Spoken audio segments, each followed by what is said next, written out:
All right, Stochastic, here we go. It's your old pal EMac coming to you for a second time today with the one and only Greg Ehrenberg, who has not left the airwaves since this morning. Greg looked out the window, realized he's snowed in, can't call Uber. Apparently, he is going to create some yellow snow cones. I'm not entirely sure what's happening here. I would assume something with Eric's tears are going to be involved. But Greg, how are you handling this hardy weather that is appearing in the Northeast? Yeah, so a good amount of snow. It didn't snow at all here last year. We got zero snowfall. And now, not like a mass amount, but I've got a few inches of snow on the ground. It's also kind of like icy conditions out. So I don't want to drive anywhere. I don't want to drive anywhere normally. But now I have like an actual excuse for not going anywhere. But then on top of it, I've got myself on some extra shows today. We've got Adams away. Then I did the football show with Neil earlier. Now I'm doing another basketball show with you. So it's good time. This is what I like doing. And playing a lot of DFS today. So got a 4-game NBA slate. I've got lineups built out for it. People are tilting the Joel Embiid situation. And we've got all the information everybody needs right here, EMac. If you guys have questions for us, at me in the Discord channel, I will be answering any of those as we go here. Now, here's the good thing. While we have a compressed slate and things could be a little dicey, we should have all of our news, as Greg mentioned. We will talk NFL once we hit that 7 o'clock block. We're going to talk a little NFL, but until then, we're going to focus on basketball. We'll sort of go game by game here. I just deleted my run sheet, but that's okay. Or closed it. I never delete it because it's a Google document that's now like 500 pages long. All my run sheets are on it until Jordan Klein tells me to knock it off and create a fresh one. And I haven't done shows with Jordan in a while, Greg. So so if you wonder why that run sheet is so long, it's because I only change it when Jordan gets mad at me. Can I tell you a hack, by the way? I'm going to tell you a hack. I create a new Google Doc for, I have like a template that I use for when I host shows. And I basically just copy the same thing into a new Google Doc every time. And then I just change some of the information, like which players are questionable today on the injury report, what's the sponsor of the show. I just make a couple of those changes. Boom. It takes me like a few minutes to do it. Get a fresh document. You don't tilt Jordan Klein. If you tilt Eric, right, then that's reason to keep doing whatever it is you're doing that's annoying him. But you want to keep Jordan Klein or Jacob, whoever it is that is producing good spirits. So just copy and paste and make yourself a new Google Doc. All right. So the big news, of course, is Joel Embiid. That is the third game on our slate. That is a 7:30 game. We have 2 at 7, 1 at 8, and then that game at 7:30. We're going to proceed forward. We may end up getting a little bit news closer, but I suspect this is going to be one of those where people are scouring the internet at 7:20 to determine if Embiid is warming up or just hanging out in the gym. We shall see. But Greg, let's proceed on. We do have some updates here from Boston from when we did this morning. We already knew Al Horford was going to play, but we do have confirmation that Kristaps Porzingis is in. That's on the Boston side. Over on the Indiana side, it turns out Bruce Brown will in fact be out for rest. Andrew Nembhard will be missing his third game with back issue.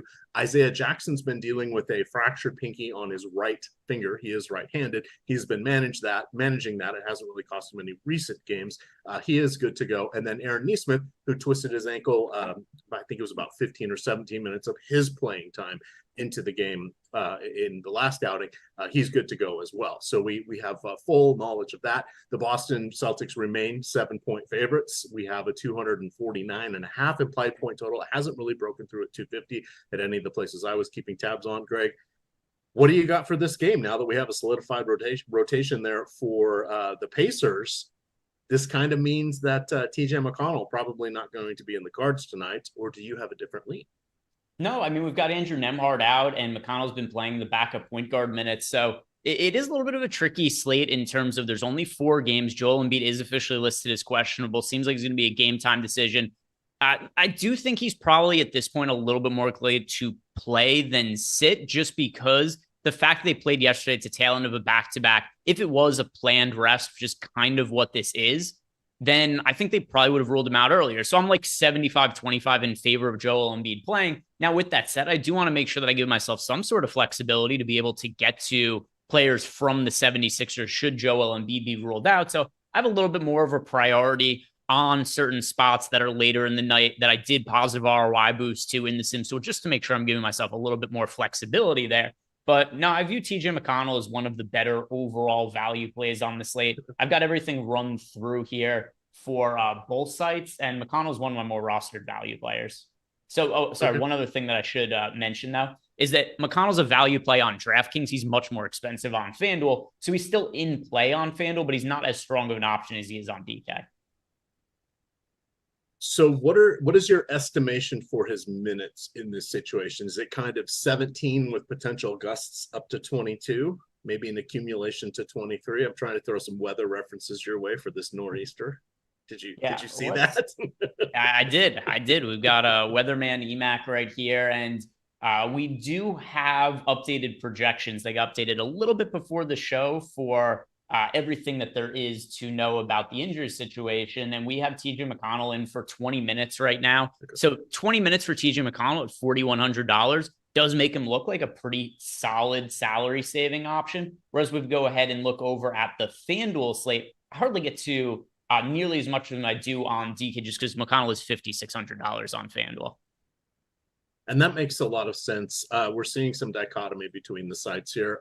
For those of you, while I'm thinking about it, the Sunday slate, FanDuel for NFL did keep that Buffalo Jets game on their main slate. They did this the last time there was a flex game, and they probably weren't paying attention knowing them, but just know that Josh Allen, you'll hear people talking about him, and you say, I can't find him on Green or DraftKings. He is on the FanDuel slate. But back to basketball here. From the Boston side, now that they're mostly healthy, one of the best game environments we have, does anybody stand out for you since we have our more shallow four game 18 player pool? Yeah, so Boston is a spot where I don't have it sucks because they're playing against the Pacers, right? So this is like one of the most fantasy friendly matchups you could possibly have. But ultimately, everybody's in for the Boston Celtics. And I also don't want to use too much of my roster spots in the event that some we see, like Joel Embiid ruled out for the 76ers. So this is a team I'm not really highly prioritizing. I have some players mixed and matched into lineups. I've got Jason Tatum in 12% of lineups. I got Porzingis in 9%, Jaylen Brown in 8%. So that's where I'm at with a lot of these guys. It's only a 4-game slate. There's a limited amount of options. And if I get some of these players in lineups, cool, that's okay with me, but nothing's really a priority, EMac. There's nobody on the injury report. Everybody's playing. Great matchup against the Pacers, but it's always hard to know what to make. The Celtics team is so deep. When everybody's healthy and in, it is really hard to single out individual players to want to get to because of the fact that these guys are, all fairly expensive. And then on top of that, there's just other spots that are a little bit more appealing on the slate. And like, as far as the 76ers go, even beyond Joel Embiid being questionable, like Tobias Harris is already ruled out. So there is value in that spot as well. All right. Anything else you want to hit on from this game? We can always revisit things if news trickles in. Just we've got some questions that I want to answer here. I will let you fire those off. Yeah. So let's see. Saw a super chat that came in before. I think it was from Ace of Spade. And yes, it was. Ace of Spade wants to know about DK tiers. I have to be honest, EMac, I'm surprised. DK tiers feels like it'd be something right up your alley. I'm kind of surprised you don't play it ever. So when you say don't play it ever, it just so happens I've had to dial a few things back, and NBA tiers was the one thing that did go away. I was a fervent supporter of it for quite some time, but now that they've changed their rewards program and it's invite only, even if you get 750,000 DK tier credits, you still need to get an invite. I think they're calling that the EMac embargo. Is what it is, or the McPherson mandate. That's what T. McBee said they were going to call it when I was talking with him. But they closed that loophole, so I've dialed things back a little bit, playing all the showdowns, playing multiple sports, literally playing every sport they offer today, including golf, college basketball, etc., but not DK tiers. But we can absolutely talk about them. Have you run your DK tiers? Yes, I did. And I run this just to answer Ace of Spades question every day. But still, I view that tiers, it's less shark heavy. You don't have to worry about late swap also. So I just thought it'd be more of a casual game that you would enjoy. But that aside, tier 1 is this is actually really tricky. And I also kind of want to see what it is that you have to say about this. So I'm going with Joel Embiid in tier 1. Now that means that we're going to entirely forego Tyrese Halliburton. If Joel Embiid is out, then we could just swap to Giannis here in tier 1. But considering that Joel Embiid is questionable on the injury report, Like, how comfortable would you be if you were building lineups knowing that you would be foregoing Tyrese Halliburton? Because for me, I look at Halliburton, who, projects for mid-50s fantasy points, high fantasy upside for sure, but I just don't think he's somebody we need to get exposure to. And Giannis and Embiid are both north of 60 fantasy points. So I'm cool putting Joel Embiid in here for now. And then if he's out, you just swap to Giannis. Yeah, absolutely. And it really becomes a function of just the disparity in points. So we have a median projection of Embiid for about 65, Giannis at 62, and then Halliburton down there at 54. That, of course, could tweak. The only like sort of, it's not even a hole in the theory, because you always want to plan for a bailout move in a case like this. You want to make sure if you've got a player that could be out, you need to have somewhere else to go. And in tiers, that doesn't always happen. Here, what it will do is it'll just make Giannis even popular, but he's already going to be a popular play. But that's just one of those that you can kind of go with and not worry about it too much. But it's worth thinking about, because it isn't going to be just you changing it. It's going to be everybody else too. Where you want to make those plans is if you had nobody after Embiid. Yeah. And you're like, that would make it, I'm going to ride the lightning.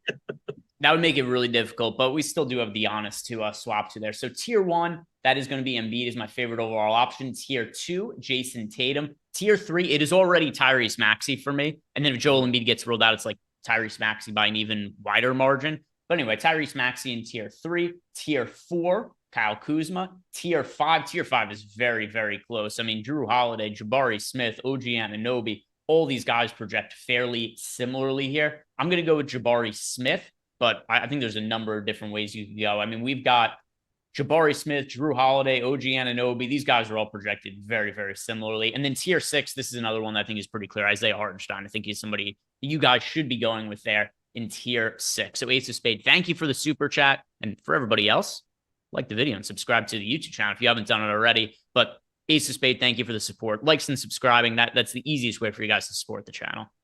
I have one counter on that. I would actually go Derek White over Kyle Kuzma, and that kind of gets us talking a little bit about the Wizards and the Knicks, which are going to be coming up next. So the Knicks defense is down a little bit this year, actually a fair amount for what they usually are. Their pace is actually up.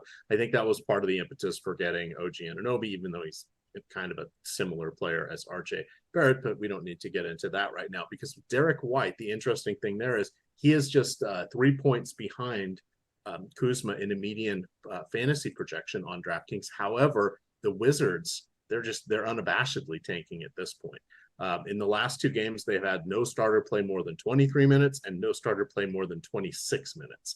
That could put the kibosh there on Kuzma, or it could have everybody scared away from him and not wanting to go there if they're looking at recent game logs where he scored 13.5 DK points and 25 DK points. Game before that, 58. We know what we're getting with Kuzma if he gets the full complement of minutes. That's the question mark, though, with Adams, Washington Wizards. I don't even want to take part in the Wizards now. I'm abandoning them. But I can't take Orlando because I'm not close enough to Orlando. I'm now without a team. What is the closest NBA team to you? I would assume it's Orlando is closer than Miami, I believe. Okay. But that's it. It's a fun team. I mean, I'd have to check and see. Atlanta technically could be. It's a fun team. Well. It's a fun team. That is. DeJounte Murray, go University of Washington Huskies. There's a built-in rooting interest for me. But Markelle Fultz is with Orlando. So now I can't pick that. We'll have to see. Perhaps I will remain without a team. But anything else you want to mention from Celtics, Boston's, or we can dive in a little bit more here to the Knickerbockers side of the Washington matchup? No, I just want to answer one more super chat that we had here. It is from a Jade Churong, wants to know my favorite play at each position on FanDuel. So yeah, I'll pull up my FanDuel lineups. And at point guard, Tyrese Maxey. That's a very easy one. Somebody's showing up in a ton of lineups for me on FanDuel. Shooting guard, Jalen Green. Small forward, Nick Batum. Power forward, that would also be Nick Batum. So go Marcus Morris as a secondary power forward. Don't forget, not only is Joel Embiid questionable, but Tobias Harris is out. So we'll see if we get any kind of updates here. And then also, I'll read an update. The most recent news that we had on Joel Embiid, because some people in the YouTube chat seems like they didn't see what was said about Joel Embiid a little earlier. And then it's center, that is Şengün for me right now as my most rostered center on FanDuel. So Jade, I hope that helps you with your lineups. the word that we had from the 76ers, it is Nick Nurse says that Joel Embiid started feeling swelling today. The big fella did reveal last night that he tweaked his knee in last night's game. And then Nurse also added that Melton will likely return Wednesday, and he is going to be out today in addition to Tobias Harris being out. So that's the update we have on Tobias Harris. That's why he's being considered questionable. Played last night, did the 76ers. He hurt his knee in last night's game. They had him listed as questionable today. They said his knee is swollen up over the course of the day as well. So we'll see what happens with Joel Embiid. So this is where we have kind of that double-edged sword of, if he plays tonight, he doesn't play again until Wednesday. If he doesn't play tonight, he gets even more rest because they don't play until Wednesday. Yep. Now I'm feeling a little less confident in Embiid. Yep. Yeah. So we talked about it this morning, right? It's a push and pull for me because on one hand, for the long term of this team, it makes sense for Joel Embiid to sit. But as we've seen the last couple of years, this team prioritizes the regular season, getting Joel Embiid awards, regular season accolades, and he has already missed 7 games. There's a new rule this year. In order to be eligible for MVP, Defensive Player of the Year, all NBA teams, you have to play at least 65 games. Joel Embiid has already missed 7 games, if I'm not mistaken, which I'm going to just really quickly pull up here on my phone as I'm talking to make sure that that is the case. So, like, Joel Embiid's very quickly running out of games that he could miss to still be eligible for these awards.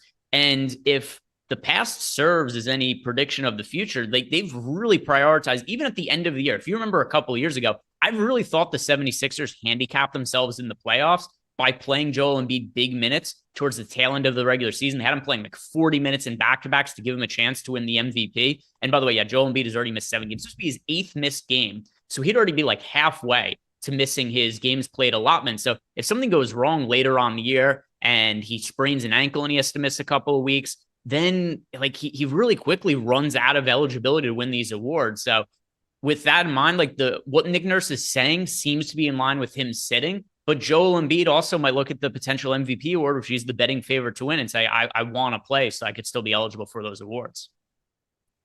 Indeed, he is. I know, and we'll switch back in just a sec to DFS, but I know you do like to bet on player futures. That's something that's not available in a lot of states. It's not in Virginia, and obviously not in Florida, since I can only, if I get around to getting an account set up, the Hard Rock is the only place I can bet online. But I do like to look at OddsShopper because it's kind of fun watching both the NFL and the MVP races, or the MVP for NFL and NBA. It's interesting to see how quickly the NFL one has moved. It was sort of the baton being passed between a variety of players. It looks like it's going to land with Lamar Jackson at this point. But for the NBA, I know this is something that you follow quite closely. How often do you arbitrage out of your bets, meaning accept the cash outs when you've got a longer shot that suddenly becomes, maybe a plus 1,000 and it drops to a plus, 300? Would you consider cashing out on those situations, knowing how volatile these things are? Yeah, basically never. Never? Okay.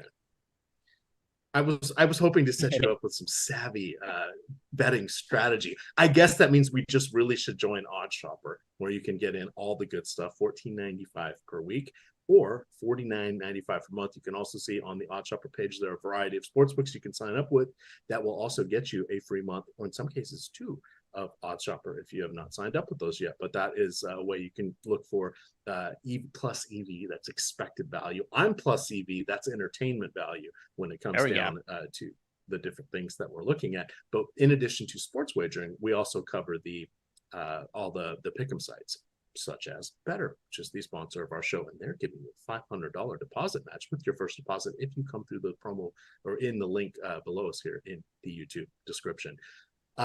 Talk to me a little bit about the Knicks. How do you mentioned earlier the 2-for-1 kind of moving Emmanuel quickly up to Toronto, and RJ Barrett in return getting OG Anunoby a little bit down the rotation is Precious Achiuwa. But how are you seeing that shake out? We've now had 1 full week for the salary algorithms to catch up, and in those times, this will be the 5th game for the Knicks.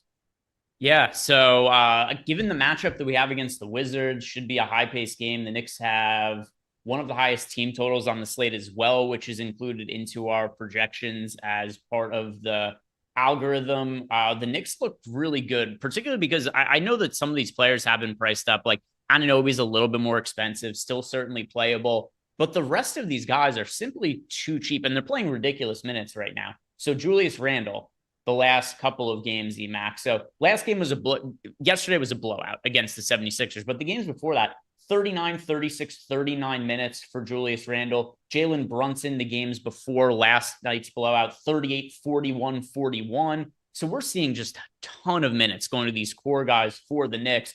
So this is a team that warrants getting a ton of exposure to.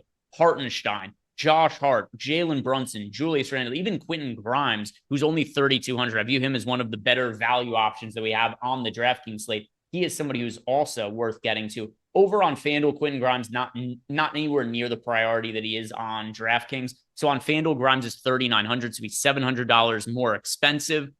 That really, really takes away some of his value. But on DraftKings, where it's 3,200 and the salaries in general have been a little bit tighter as of late, Quentin Grimes is one of the better value plays to look at. So there is a lot to like from the Knicks. And if I go in order of priorities for me, it's Hartenstein 1, Hart 2, Brunson 3, Randle 4, Grimes 5. And those are all players I have in north of 30% of lineups. And I have OG Anunoby in some lineups as well. And that makes sense. So to start the day, Hartenstein was one of the top projected popularity plays for us. That dipped back down when we thought, oh, there's a decent chance Embiid could end up playing. Now we may see a return to Hartenstein. The key thing, I believe he still has power forward eligibility over there on FanDuel, which makes things a little more interesting on the blue side. Of course, on DraftKings, we are able to play 2 centers as we are on Yahoo. Is this super chat from Sean? Is that Sean Jeezy, the one and only simulator king? I don't think so. You know everybody's YouTube handle, I'm assuming. I don't know. It's because you don't know, because it's hard. Like Twitter is not people's, real names or anything. Discord's not people's real names. YouTube, and then like people use different monikers on all of the different platforms often. So it's very confusing. So I don't know who's who here, but we did get a super chat from a Sean, and this Sean says, "Hey gentlemen, let's pretend that Joel Embiid is out. Best value at each position on DK." So this is assuming Joel Embiid is out. So we have to take him into account being out of the equation here. Who would that make the best values? Let's see. All right. And Sean Jeezy chimed in, says, it's not me. And Sean with the super chat says, no, he is not. Okay. Sean G. Okay. And also we have a ton of questions in Discord, so I'll start answering those after we answer Sean's super chat here as well. But let's see. So if Joel Embiid is out, I mean, in that case, like Tyrese Maxey's the best. I know that Tyrese Maxey's expensive, but I don't know how you get away from him. Like he'd be the best overall point guard play. If you just needed somebody to be cheap, then I'd still say TJ McConnell is the best value option. But still, I think that in the event that Joel Embiid is out, we have to consider Maxey the best points per dollar play at point guard. At shooting guard for me, that would be Jaden Springer. At small forward, probably be Marcus Morris or Josh Hart. I'll split the difference here. Small forward, Josh Hart. Power forward, Marcus Morris. And then center, let's see, what is the price on Paul Reed now? Paul Reed on DraftKings is 5,700. He'd be playable at 5,700. I don't know that I'd call him the best value. Best value would still be Hartenstein for me over Reed, even if Embiid is out. All right. Jack Alf says, no, he uses his real name. Say that again. Who? Jack Alf. I believe it's the German pronunciation. Interesting. We got some questions coming to us in the Discord channel here. This question first, and we could both answer this. Captain Akello wants to know, EMac, who's somebody we really like for single entry today? Who's somebody you think for like a single entry could look a little bit better than they do in a large field tournament? Let's see. All right. So I'm always partial to Julius Randle in these questions. However, on the shorter slates, he's not the hidden gem. Next one I would start to consider would be Giannis a little bit. The one thing you'll have to remember is depending on when we get that Embiid news, people could end up needing to pivot to him, which would increase his popularity. He also has a tougher matchup against Houston. They've been much better on defense. I actually wrote up and bet against his under 51.5 PRA today. We had him for closer to 45.5, which is around his season average. Even if Chris Middleton is out, Houston has actually been much better on defense this year. I'm now pivoting over towards Şengün, who I think is rather interesting and someone that can stay on the floor. He is meaning he doesn't get run off the court like a lot of centers. He at some point is going to pop off for a triple double here. In a recent game, I think we saw him get 8 assists, and then that game he only had like 2 rebounds. But he is someone that if Embiid is out, we could see people pivoting to Paul Reed, which would mean less center interest on someone like Şengün. And I think that would be the play I would go to in a single entry. Yeah, I'm looking through my exposures right now, EMac, and really trying to figure out which way I want to go. Because I'll tell you how I normally answer this question, because we get it from Captain and Keller just about every show that Eric and I do together. And for me, what I usually do is I'll look at my large field exposure and I try to figure out, like, all right, who's somebody who I'm overweight to that isn't massively popular, that also maybe puts me on a little bit of a different build.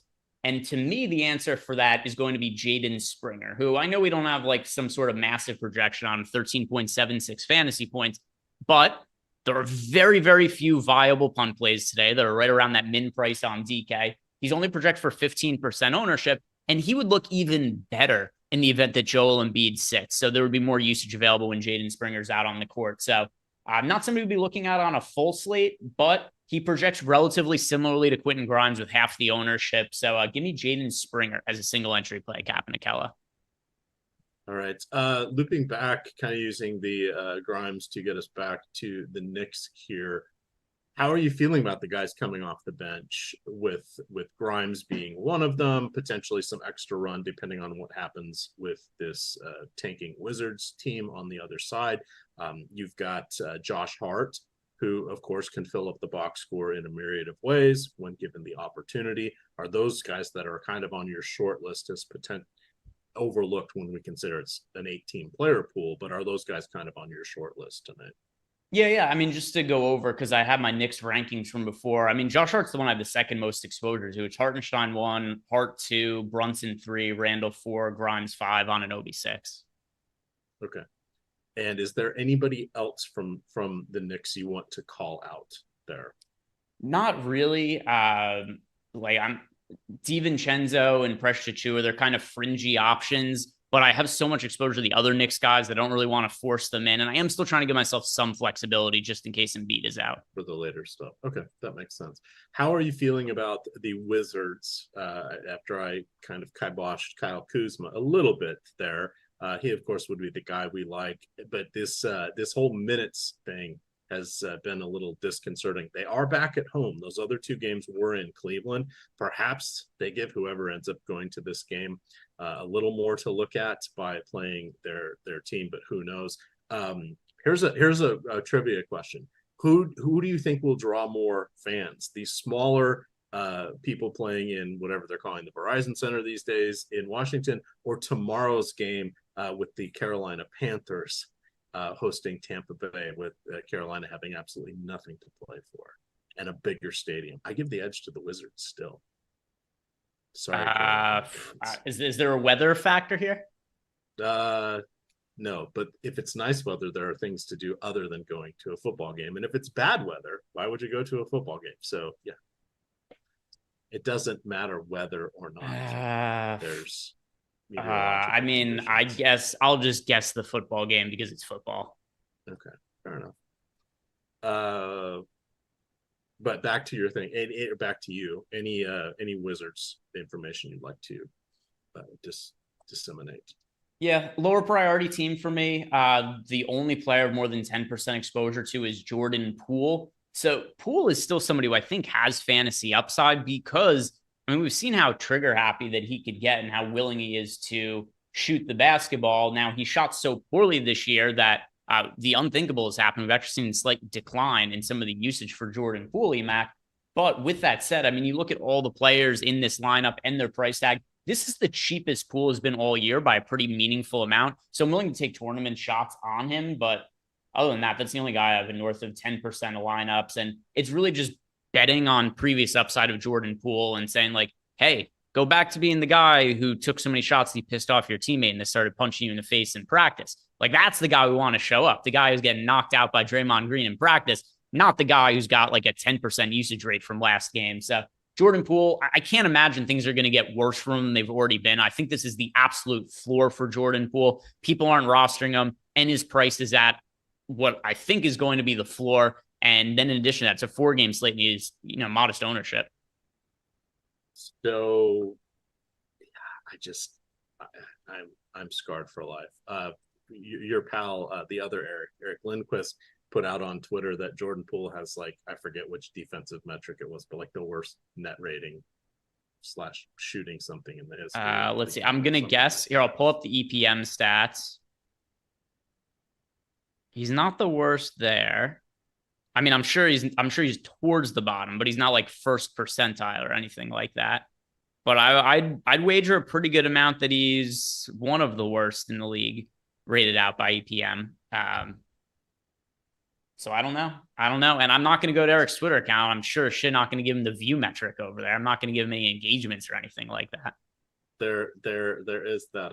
There we go. So it is plus minus, just generic plus minus. Just the generic plus minus. Okay. 342. Not great. Not great, Bob. That's a very poor number. Ideally, you want it to be positive. The negative is no good.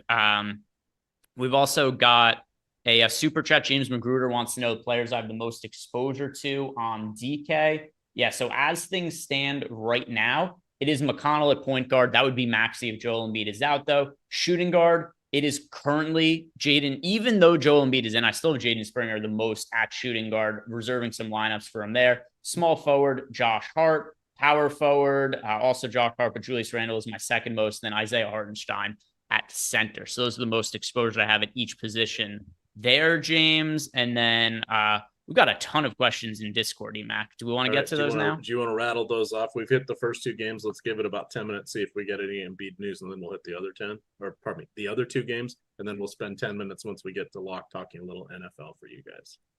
Sure. I can't stick around post lock though. Okay. But so we'll see where we could always go to a 1-man shot. I'll throw out a few things there and then make everybody happy. We've got because you're snowed in. Is that why you can't stick around? No, or you're just tired of me after 2 shows. No. I've got obligations to be exclusive to our Discord channel. It's one of the things I'm trying to be in Discord. So let's say Joel Embiid gets ruled out post lock. I just want to make sure that I'm in Discord to answer everybody's questions and be in there. That's really the main reason. That's really the main reason. But anyway, Gua in the Discord chat says, would you play McConnell and Halliburton together in a DK tournament? Yeah, I don't really have any sort of massive issue with that.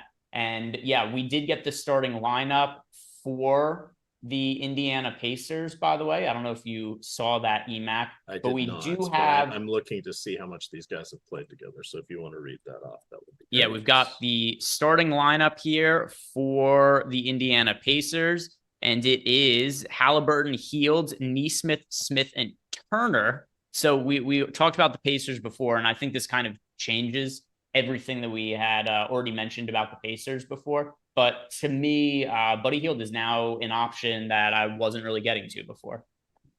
Nope, that definitely makes sense. It looks like McConnell has played 60 minutes alongside Halliburton. I'm just seeing how many total minutes McConnell's played. He has played 60 of his 401 minutes alongside Halliburton. You want to remember that he did have a couple games where Halliburton sat, that he got some decent run. But they do play together a fair amount. He's mostly kind of their backup, but it's not impossible to see both of them out there, particularly in today's NBA where defense is an afterthought until we get to the playoffs. Also, I want to address, we've got Des Morris in the chat said, Greg looks like the type that won't shovel and wait until the snow melts before he goes anywhere. 100% correct. But I'm also, even when the snow melts, I'm still probably not going to go anywhere. Still probably not. Classic. Great Greg. While you're getting those questions queued up, I just want to remind everybody that Better is the presenting sponsor of the show. I'm going to quickly drop their landing page for Stochastic into the chat. This is where you can get all the deals, the haps, and of course the code and the link to join. So that is helpful. You can see the different things that they're offering. The key things you want to remember: your first deposit bonus is matched up to $500. Take advantage of that. The other thing that they have that's different than a couple of the other pick'em sites is you can go up to 8 on your pick'em card, and that pays out at 100x. So that's a pretty high upside deal. Those are kind of long shots, but that is a pretty good deal, especially if you are in states that are not yet enlightened in getting us some sports wagering here. All right, questions, Greg, and then we'll hit those last 2 games. Yeah, so some questions we got in the Discord channel here. Good asked if we played McConnell and Halliburton together on a 4-game slate. Yeah, there's no real massive issue with having both of them in the same lineup. Then Hall 1029 said, for a DK large field, do we prefer Tatum or Halliburton? So it seems like he could get exposure to either of them in the utility spot. EMac, that's going to be, for me, Tyrese Halliburton over Jason Tatum, but is that something that you feel differently about in any kind of way, or are you on the same page as me? Well, I am building out my one single entry or my one lineup here for the showdown, and I'm choosing between 2. Halliburton at the captain on one, and then Tatum on the captain at the other. Halliburton in both, McConnell in both. And I'm leaning towards the Jason Tatum one is the way I'm going to go. So that also has Benedict Mathurin in it. You know what? I changed my mind. That doesn't have Derek White. And I thought Derek White was getting a bit of a short shrift earlier. So I am actually going to go Halliburton. But I think it's truly a coin flip. It just gets a little tougher there for Tatum with most everybody healthy now for the Celtics. But this is the best game environment he's going to see until he plays Atlanta or Washington, etc. But at least the Pacers have an offense and a positive net rating that can make this one closer. So it's truly a coin flip. Yeah, and I mean, if salary's no issue for you at all, and it's just who to play in the utility spot, we have Halliburton projected for more than 4 more fantasy points than Jason Tatum, and that's like a pretty sizable gap from a projection standpoint. So it's hard for me, and also there's not like a crazy ownership gap. It's 20% for Halliburton, 13% for Jason Tatum. So Halliburton's going to be my answer there. If you have no salary concerns, it could be either. It's got to be Tyrese Halliburton for me. Next question is from Miami High Life. He says, if Embiid is ruled in, who do I prioritize between Hartenstein and Reed? Hartenstein for me. I prefer Hartenstein. Absolutely, no question. Einstein, he wants to know, is Peyton Pritchard a good pivot off of TJ McConnell? No, you can't get exotic. You can't get more exotic than TJ McConnell. I am sorry. I will not allow it, even in the absence of one Eric Lindquist. Yeah, I mean, this is exotic on exotic crime here with Halliburton, with TJ McConnell and Peyton Pritchard in a 1v1. The problem with Peyton Pritchard here is that everybody's in for the Boston Celtics, which really limits the upside and the potential playing time that you get out of Peyton Pritchard. There's immensely more upside in TJ McConnell. Yes.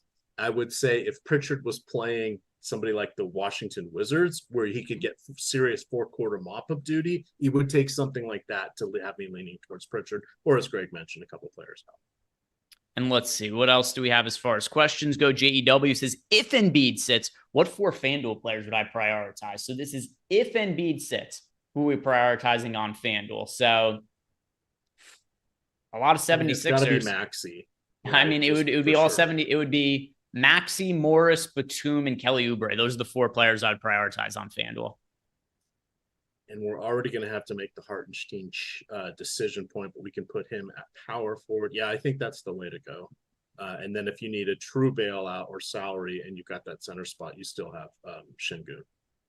And then one more question here from Jets World. And, a couple more questions came in. But Jets World wants to know Oubre or Mathurin for a last man in on DK. Let's see, Oubre or... You can't get that KO punch unless your initials are Kelly Oubre or Kelly Olynyk in this case.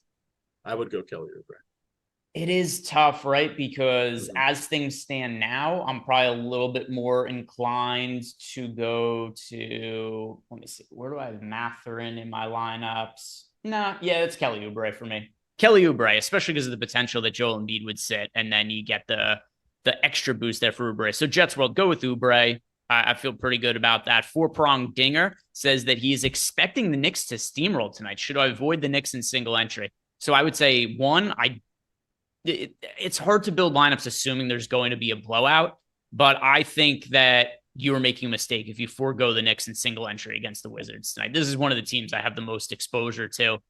I don't know. Do you have any lineups that don't have Knicks in them, EMac? No, I won't. I'm about to do my crunches here, but I know I am leaning more towards that the Wizards, while they will lose, they're going to play the starters more than 24 minutes because they're at home. I'm just going with that thing. I do see Sotex. He is very toxic. He is so toxic, and he's also in the Discord chat. But I do see that he has put in a question here on YouTube. He's asking how much of a bump does Hield get now that he's starting? I think it's more of a minutes bump than actually a production bump. He's going to get a little bit of less efficiency because he's going to be out there with the other starters. Of course, he is going to be the primary guy going from behind the arc, along with Halliburton and Miles Turner. So that makes it a little bit interesting, but tough defensive matchup here. I say it's a neutral. The likely added 4 to 6 minutes offsets the potential less run with secondary players. So it's kind of a neutral one in this case, mostly because it's the Boston matchup. This was a different matchup, worse defense, etc. I'd probably say it's worth a 5 to 10% bump. I think it's relatively neutral more often than not in this situation. Yeah. So here's another problem too. If you're avoiding the Knicks due to blowout risk, have you looked at the spreads for the game tonight for all the games tonight, EMac? No, but I remember that Sacramento lost a stupid one this week where they were double digit. I remember we saw Golden State blow a massive lead. It's hard to even look at these things. So I don't want to play the blowout card on a small slate like this. But I think everything was within 9 points. I think was the biggest. Well, now that here's the problem. Potentially is out, it's 9.5 for Phillies, for the Utah all game, right? All the games have like the same spread tonight. Yeah. So if you're saying like, oh, I don't want to play the Knicks game because I think it's going to be blowout. Well, the Celtics are favored by 7. The Knicks are favored by 9. The 76ers are favored by 8.5. I think I might have said the 76ers right. Celtics favored by 7. 76ers favored by 8.5. And then Milwaukee's favored by 7. So if you don't want to play a game with a 9-point spread, well, then are you foregoing a game with an 8.5-point spread? Then are you foregoing a game with a 7-point spread? Well, now we've run out of games to choose from on the slate. So there's only so many options, and they all have a similar spread. I do think there's some amount of blowout risk you consider in all of these games, other than the Houston game. I don't think is super likely to blow out against Milwaukee. But could the Sixers blow out the Jazz? For sure. Could the Knicks blow out the Wizards? For sure. Could the Celtics blow out the Pacers? Yes. But what are you going to do? It's a 4-game slate. There's about an equivalent blowout risk in all these spots. I saw a name pop up that we didn't mention yet. Jordan Clarkson. We had talked about him on the earlier show, and he's someone. He's kind of for me in there with that Şengün. Who do you like on a single entry? I like him. It's my opinion. Obviously, I didn't come up with this by myself, but it seems like they're showcasing him for potential trades. I don't think they're going to get more than a second rounder or maybe a pick swap for him if he goes to the right team, and probably a late pick swap or a heavily protected one if it's a first rounder. But I think he's someone that kind of is a good tournament guy. Is he going to get a triple double like he did two games ago? No, but is he going to shoot 20 field goal attempts, or is he going to get 20 field goal attempts? Maybe. Pretty good chance of that. 5 boards, 5 assists, he gets 25 points. All of a sudden you're looking at top 10 score tonight. So yeah, and we got this super chat from Dez where he's asking us about Clarkson against Philly, and then he also says he's concerned about the blowout. Yeah, I mean, you can only be so concerned about blowouts on this slate. Not that it's not an invalid concern, but I mean, all the games have about a similar blowout risk here. As for Jordan Clarkson, ultimately he's somebody who I didn't get as much of as when I ran lineups this morning. So earlier today, I forget the exact number, EMac, but off the top of my head, it was right around 20% of Clarkson I got to. So he was somebody who I liked as a contrarian piece. What ended up happening, though, is after the 76ers ruled out Tobias Harris and it opened up some extra value, it really ended up limiting the amount of Jordan Clarkson I got because he was kind of a fringe option. Better points per dollar plays opened up. My lineups became a little bit more stars and scrubs after that. So Clarkson is only in a couple lineups for me. If you're just playing one lineup, 2 lineups, Des, I wouldn't have Clarkson in it. All right. And Nicholas Lynn, thank you for contributing to the EMac 2024 presidential. election. You guys, all you need to do to contribute is be kind to your fellow neighbor or person, regardless of your affiliations. We like to be nice to everybody, and we don't lie. Crowns for all. EMac is going to, if EMac is your if you vote for EMac in 2024, 20 crowns for every single American citizen. 20 crowns. 20 crowns, and I'll be wearing one myself. There we go. It'll be a Burger King crown, but he's going to look handsome in it. Well, I mean, someone's got to take over for the king, right? he's got to retire at some point. That plastic face is going to crack, right? Maybe I'll slide right in, take the moment here. But yeah, Nicholas Lynn, thank you very much for the super chat. And then, we're going to be done here in like 15 minutes. We're going to get to lock. I'm not exactly sure when the Joel Embiid news is going to come through, but I'll be hanging out in Discord all night today, guys. And well, at least until, the slate locks, which is going to be, the last game of the slate locks is going to be at 8 p.m. Eastern time. So if you have any questions about anything to do with the Joel Embiid situation, if he's ruled out, I'll be hanging out in Discord and you guys can message me. If you guys want to sign up for any package at Stochastic, use one of the links below to sign up. And Mr. Coolcam wants to know how we feel about Giannis over on FanDuel. And I'm not getting to very much Giannis on FanDuel. I only have him in 7% of my lineups. Now, with that said, I do have Embiid currently in north of 30% of my lineups. So if a Joel Embiid is ruled out, then a lot of my center exposure on FanDuel is going to go to cheaper guys, and I probably get to more Giannis. So as of right now, Giannis is not much of a priority. If Embiid is out, then I lose Embiid as a pay-up option. More value becomes available, and Giannis becomes more of a priority. So if there is no Joel Embiid, I assume I probably have north of 30% of Giannis. If Embiid plays, I probably have less than 10% of Giannis. My panic moment right now, I'm seeing Marcus Morris on 70% of my lineups. That feels a bit aggressive. We're projecting him for about 24%. He has a grand total of 14 or 15 DK points in his last 3 games. Yikes. But remember, Tobias Harris is out, and he's the one most likely to step in. And yeah, that's okay. Where would you go? 33% feels about right. So in my lineups right now, I have 39% Marcus Morris EMac. Okay, I feel a little bit better. Thank you. So I have no problem with it. We're also trying to do a couple of things. We're trying to take advantage of Tobias Harris being out and giving ourselves a little bit of extra flexibility if Joel Embiid is out by getting to that game a little bit more. And then we had also kind of related to that, Andrew Williams left us a super chat. He wants to know Springer or McBride on DK as the last man in. That's Jaden Springer for me. Okay. We got 12 to go. We've kind of hit on everything except really the last game there with Giannis. We did tangentially there, just mentioning that the Houston defense is much improved. That does include with Dylan. Dylan Brooks is going to be missing his 5th game.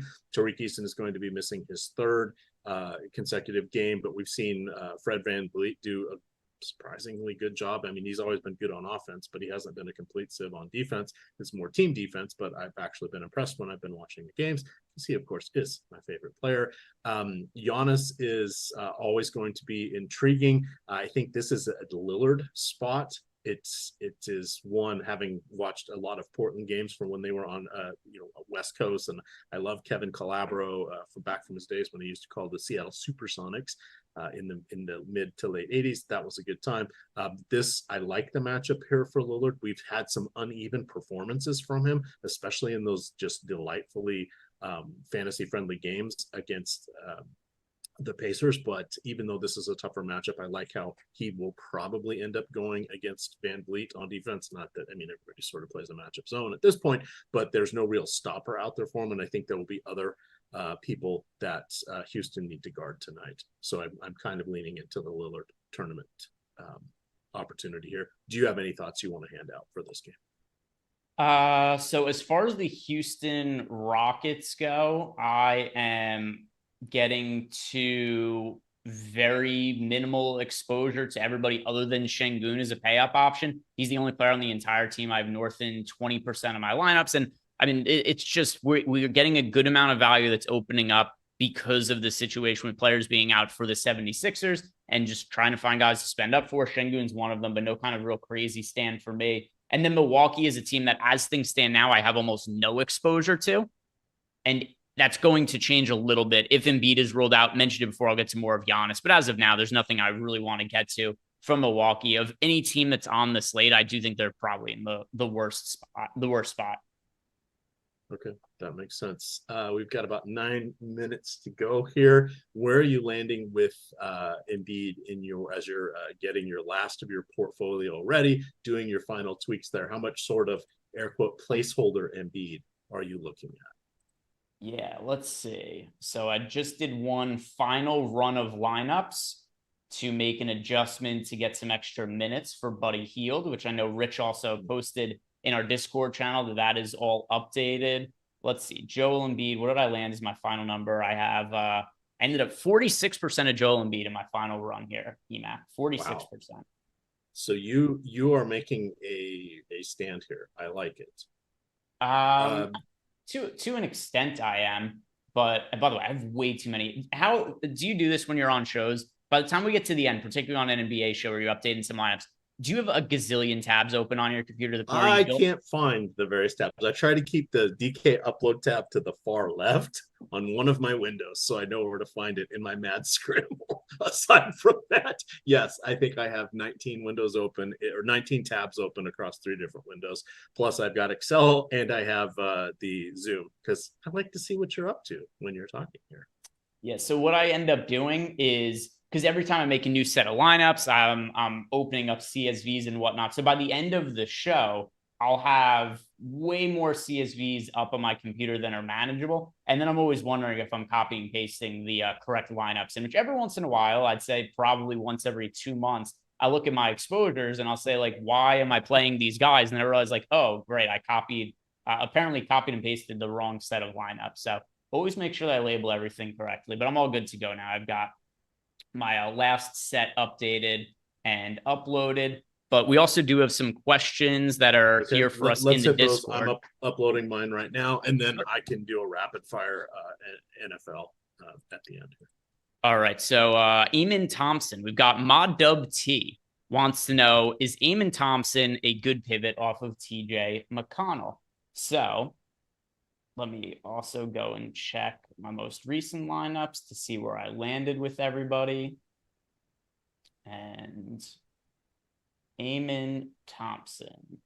Is it Amen or Eamon? Nobody knows for sure. It's been scientists are looking into it. EMac. We'll see when they have it's almost like his name's answer. Off a chain. Earlier in the day, I was getting to Thompson, but it looks like I am not anymore. My favorite pivot off of TJ McConnell is Jaden Springer. If you need a pivot off of TJ McConnell, I say go to Springer as opposed to Thompson. I ended up with TJ McConnell as my 3rd most owned player. Greg told me. Okay. 52%. It's a lot. It's aggressive.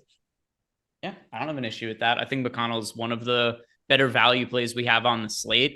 Pierre. I guess we have him at almost that anyway. I thought he was closer to 37. That was the number I had in my mind. So I guess I'm not as aggressive as I thought.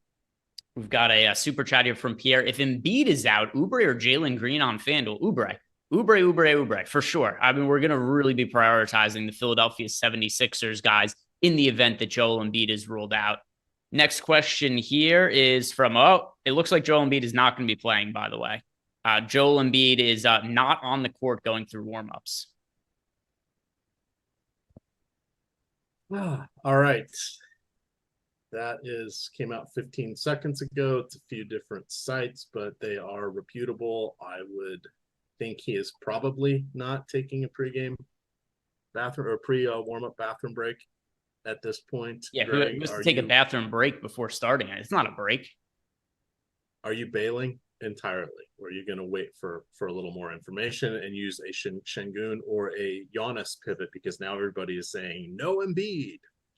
I'm going that route because we're on air. So yeah. So to be honest about it, we've got about 3 minutes to go into lock here. It's not enough time for me to update everything anyway. Yep. But yeah, once we get definitive news, which is going to be in the next 15 minutes or so, maybe even less than that, then I'll just update everything. But my current assumption is that Joel Embiid will not end up playing today. I don't think we're going to get Joel Embiid. So what does that mean for the early games, though? If you guys are trying to be a little bit more proactive with your lineups right now, here's something I might do really quick.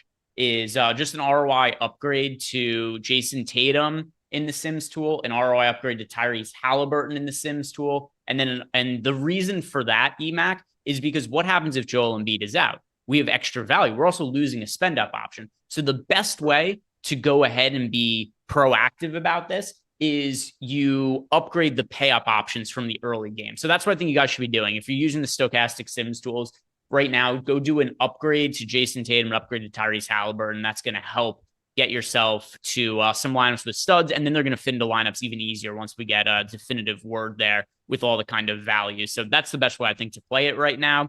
Hef Love asked Van Vliet or Porzingis for a last man in on DK. Let's see. I would go ahead and do Van Vliet tonight.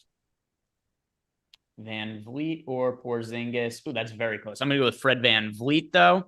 The next question is from Einsteinium. Thoughts on Laurie tonight? I didn't get to Markkanen. Markkanen is only in 1 out of my 150 lineups, so not really high on Markkanen. Champino 26 wants to know top plays at each position on DK. So this is about to change. So let's assume that Joel Embiid is out. If Joel Embiid is out, the answer is going to be Tyrese Maxey at point guard, Jaden Springer at small forward, at shooting guard, Josh Hart at small forward, Marcus Morris at power forward, and Isaiah Hartenstein at center. We've got Four Prong Dinger wants to know, how do I feel about Pat Bev? I think there's a lot of better options to get to. He's viable, but low priority compared to other players that I want to get to from that game.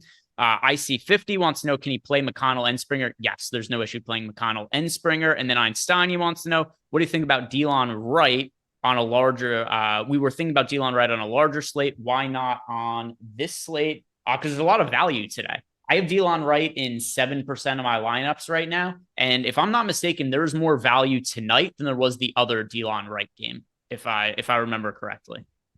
There is, because it was a Titans, even with there was 11 games or whatever, they chopped it down to 9 or 10. There was less value on that one. And Delon Wright was someone that he can get steals, and it's a coin flip to see who's going to close for the Wizards. So he's someone that anytime one of the 3 main Wizard ball handlers are out and he's in, look to him on his overs for his steals props. You can get, I would even take the over on it if it's plus money on his 1.5 over. That's something you want to pick your spots. You need to know who is on the other side. Someone like Brunson, I'm okay doing that against. No, that didn't work. I must have too many letters in it. I did drop my link in chat to the article. We are like 30 seconds away from lock. Greg, do you care if you need to sign off, and we can go to a one shot with producer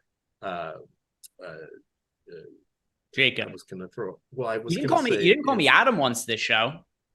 Well, it's because I didn't call you Neil, because Neil at night, Adam in the AM, right?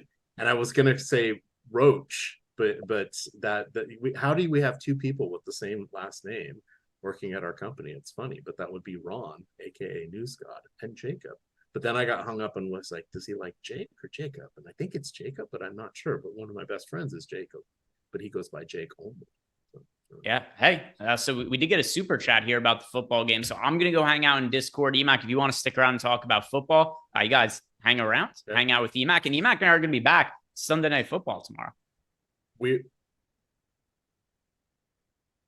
Okay, no problem. So let's talk about better as we transition out of here, but you can sign up through them. I believe I dropped their link in the chat.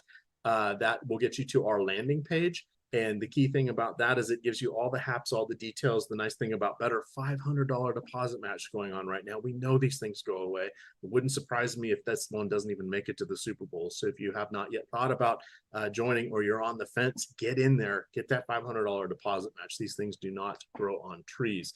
I see James Magruder, $1.99 super chat here. Robert Woods is out. For the Texans, which cheap wide receiver do you pick? Well, I did drop the link to that article into my chat, and I'm going to lean on that because I spent about 3 hours writing this article today. But the key things that you want to think about here is John Mechie is rather interesting. I don't know that he's the obvious player or not, but he played 37 snaps last week. That well exceeded his season high, which was just 28. on the season, but he was the second round draft pick out of Alabama. So he does obviously have some big game experience, which of course is important. For the season, he has just 28 targets, 15 catches, 153 yards. But we need to remember Tank Dell is out. Noah Brown, who's had some big games. He was the guy that came over from the Cowboys. He's out, and then now Robert Woods is out. So that could open things up. There's going to be a lot of attention going to Nico Collins at this point. Nico Collins, the interesting thing about him, this is his third season. This will be his 39th career game tonight and just 25th start. I found that surprising, but he does have 1,100 yards on the season, which is impressive.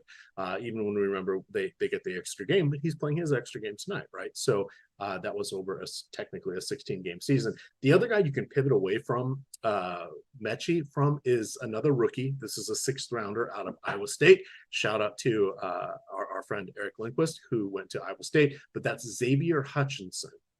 Now, these guys, I thought they would kind of, I don't want to say fight over the third wide receiver role, but I thought they would each effectively be a wide receiver, because I felt that even if Woods played, he was kind of going to be more of a decoy, and his hip might have been more of an issue than it's let on with us, or than they let on to us. But obviously he's not playing, so that makes it a little easier there on that one. So we do have word for those of you still doing NBA that Embiid is out, as is Robert Covington. It looks like Reed is starting, so there's just the news on there.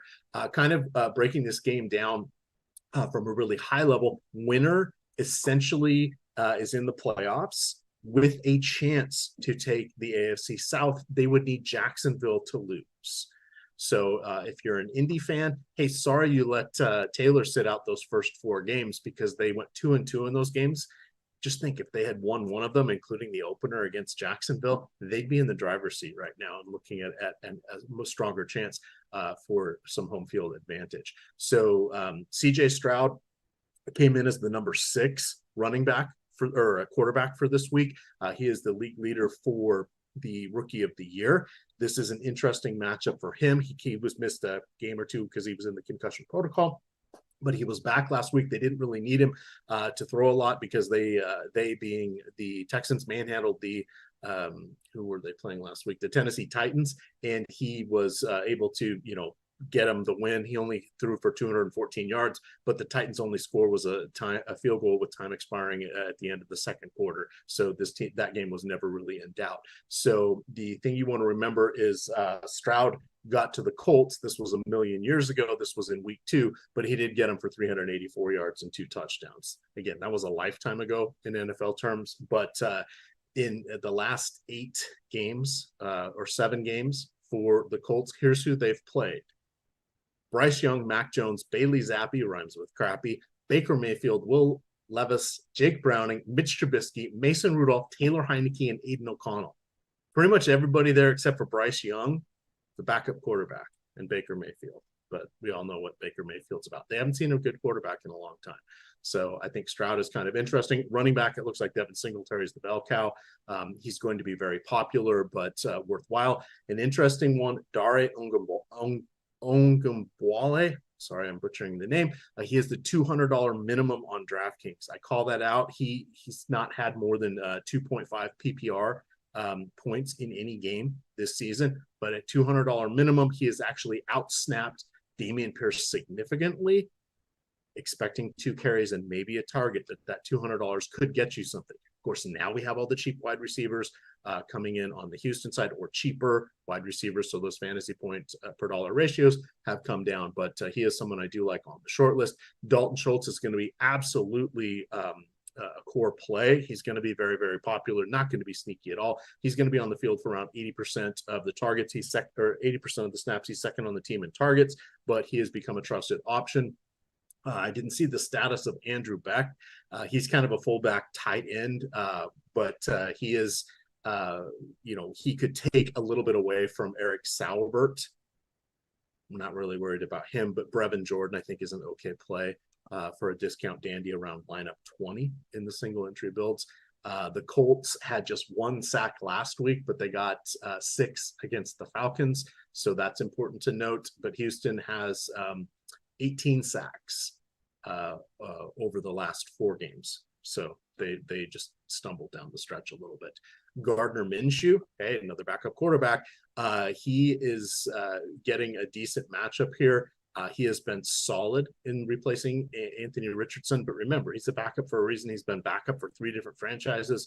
He's come into play in each of those franchises, but it's not too shabby there. Sorry, I can do one of 2 things. I can either do this quickly or I can look at the YouTube chat, but I can't do both. So we're closing the YouTube chat. So I'm just going to finish this up rather quickly because I need to go fix all my Embiid lineups.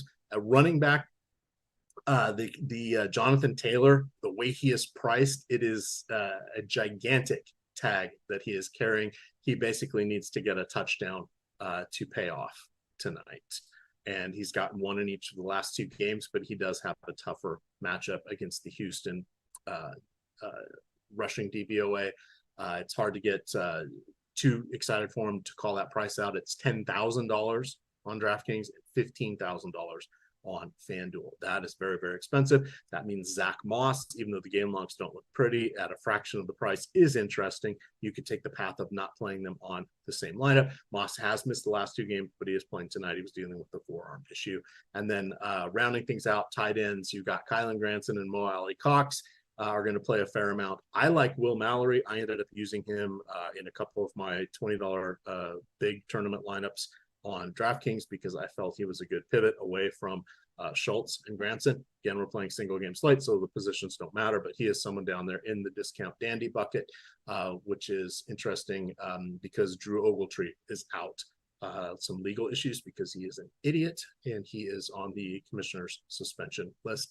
That takes us through Saturday Night Football. We have the free article breaking down all of that. 2,500 words on the game is on the front page of Stochastic. We want to thank Better for sponsoring this show. Again, sign up through the deposit link there. Get $500. That can get you some good subscription time with the Stochastic various packages that we're offering. So think about that. The money over there could be brought over here. All of a sudden you get behind the paywall and get the good stuff. And you don't have to watch all the YouTube videos hoping we give out that one nugget of information you're waiting for. You can go look at it yourself. But with that, thank you to Greg, who is now in Discord answering questions. Shout out to Jacob Roach, producer extraordinaire. I'm your old pal EMac. With that, gamers, good luck.